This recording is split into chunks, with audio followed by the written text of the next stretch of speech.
अस्सलाम वालेकुम फ्रेंड्स। मैं सफदर ख़ान कियानी। आप देख रहे हैं मेरा channel voice of Kiyani. Channel पे आप न्यू है, चैनल को लाजमी सब्सक्राइब कीजिए और बेल आइकन को भी क्लिक कर दीजिए ताकि तमाम वीडियोस का नोटिफिकेशन आपको टाइम से मिलता रहे। चलते फार्मास्यूटिकल की लेबॉर्ट्री में, और वहाँ पे एक एरिया होता है फ्यूमिंग हुड का एरिया। हर लेबॉर्ट्री में ये एक फ्यूमिंग हुड बनाया जाता है। अब इम्पोर्ट भी होते हैं, तो सेक्शन छोटा सी एक जगह होती है जहाँ पे कुछ टेस्ट परफॉर्म किए जाते हैं। यानी इस एरिया को बनाने का पर्पज़ ये होता है कि यानी वो फ्यूम्स, वो मटेरियल जिसको ओपन एरिया में एक्सपोज किया जाए तो वो एनवायरनमेंट को भी टॉक्सिक हो सकता है और आपकी हेल्थ के लिए भी, जिस एरिया में आप काम कर रहे हैं। इसलिए उस एरिया के अंदर एक आइसोलेटेड जगह पे, छोटी सी जगह पे एक स्विमिंग हुड बनाया जाता है। यानी आप वो हार्मफुल केमिकल्स जो आपकी हेल्थ के लिए भी और एनवायरनमेंट के लिए भी टॉक्सिक है, उनको उस जगह पे एक्सपोज किया जाए। तो नॉर्मली स्विमिंग हुड जो किस पर्पज़ के लिए इस्तेमाल किया जाता है, वहाँ पे आप नॉर्मली नॉन एक्वस जो आपकी टाइट्रेशंस होती हैं, जिसमें आप ग्लेशियल एसिटिक एसिड यूज़ करते हैं।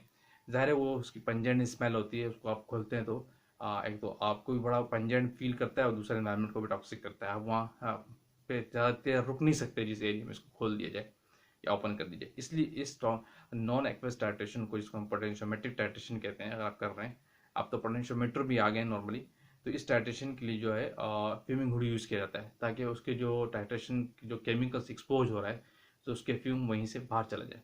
ठीक है। दूसरा आप जैसे HCl वगैरह है और जो पंजेंट गैसेस वगैरह है, अमोनिया वगैरह है, उनको भी इसी एरिया में एक्सपोज करते हैं। ये इसलिए बनाया जाता है। और ROI का टेस्ट जो होता है, रेजिड्यू ऑन इग्निशन का टेस्ट, जो आप 600 डिग्री सेंटीग्रेड पर 900 पे लगा रहे होते हैं, तो वो टेस्ट भी इसी फ्यूम हुड के एरिया के अंदर ही आप उसको फ्लैम जला के परफॉर्म कर रहे होते हैं ताकि उसके फ्यूम्स भी बाहर लेबोरेटरी के एरिया में ना आए, क्योंकि वो भी बड़े हार्मफुल होते हैं और टॉक्सिक होते हैं। पंजेंट होती है उसकी स्मेल भी, उसमें सल्फ्यूरिक एसिड यूज़ करते हैं, वट एवर। हम उस टेस्ट की डिटेल में बात में जाएंगे। तो नॉर्मली जो एनालिस्ट मिस्टेक क्या करते हैं इस फ्यूमिंग हुड के एरिया को इस्तेमाल करने में, हम उसमें थोड़ी सी बात करते हैं। याद रखिए, फ्यूमिंग हुड को जो आपने जब भी इस्तेमाल करना है, सबसे पहले आपने उसका ब्लो ऑन कर लेना है। वहाँ का एग्जॉस्ट ऑन होना चाहिए, जो नॉर्मली एनालिस्ट केयर नहीं करता है इस चीज़ की। और सेकंड, वहाँ की लाइट्स ऑन होनी चाहिए।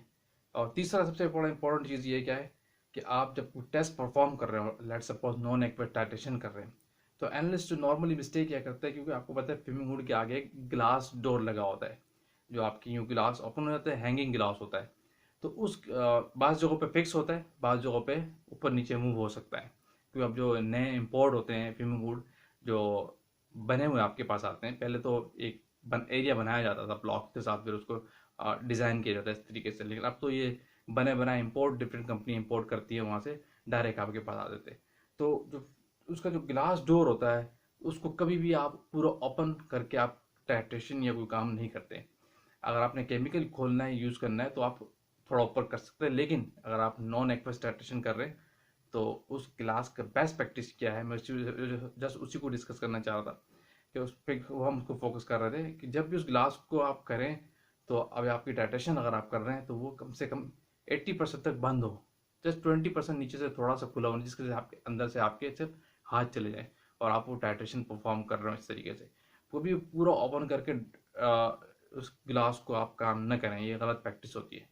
नंबर वन, ठीक है। ये आप हमेशा केयर करें, जब भी आप फिल्म हुड के एरिया में काम करें, तो फिल्म हुड को आप यूज़ करें तो उसका ग्लास डोर फ्रंट का है जो वो 80% तक क्लोज होना चाहिए, थोड़ा सा खुला होना चाहिए। कभी भी पूरा उसको आप नहीं खोल के काम करें, क्योंकि उसका पर्पज़ फेल हो जाता है कि उसकी सारी स्मेल फ्यूम सारे आपके एरिया को कंटामिनेट कर रहे होते हैं। Number one. सेकंड, अगर आप वहाँ पे ROI का टेस्ट परफॉर्म कर रहे हैं, अगर आपके फ्लैम्स ऑन हो रहे हैं और फीमेल हुड बहुत बड़ा है, और इस दौरान मीनवेल अगर किसी एनालिस्ट को उस फीमेल हुड को यूज़ करना है, तो कभी भी उस जगह पे आप ऑर्गेनिक सॉल्वेंट को ओपन न करें। जैसे फॉर HCl हो गया, अमोनिया हो गया, और या कोई और ऑर्गेनिक सॉल्वेंट आप खोल रहे हो उस एरिया के अंदर, अगर आपका ROI का टेस्ट लगा हुआ है, तो ये बहुत बड़ा एक्सप्लोजन के चांसेस यहाँ पे, क्योंकि ROI के टेस्ट के दौरान पूरा जो फ्यूमिंग हुड होता है उसमें वेपर्स एवोपरेट हुए होते हैं। तो जब आप जैसे ही आप फ्यूमिंग्स होते हैं, स्मोक होता है वहाँ पे, जैसे अगर आप कोई ऑर्गेनिक सॉल्वेंट वहाँ एक्सपोज करते हैं, तो उसके जो वेपर्स होते हैं एयर में आके तो फ़ौरन ब्लास्ट होने का चांसेस होता है। तो कभी भी आप, जब आपका ROI का टेस्ट लगा हुआ हो, तो कभी भी उस एरिया में आप ऑर्गेनिक सोलन को ओपन ना करें। ठीक है। थर्ड, कि आप जब भी उस एरिया के पास काम करें, आपके पास सेफ्टी गोगल्स होने चाहिए, मास्क आपका होना चाहिए, या कार्टेज मास्क यूज़ कर रहे हैं, टेस्ट की कंडीशन को देखते हुए या फिल्टर मास्क यूज़ कर रहे हैं या normal mask, dust mask use कर रहे हैं।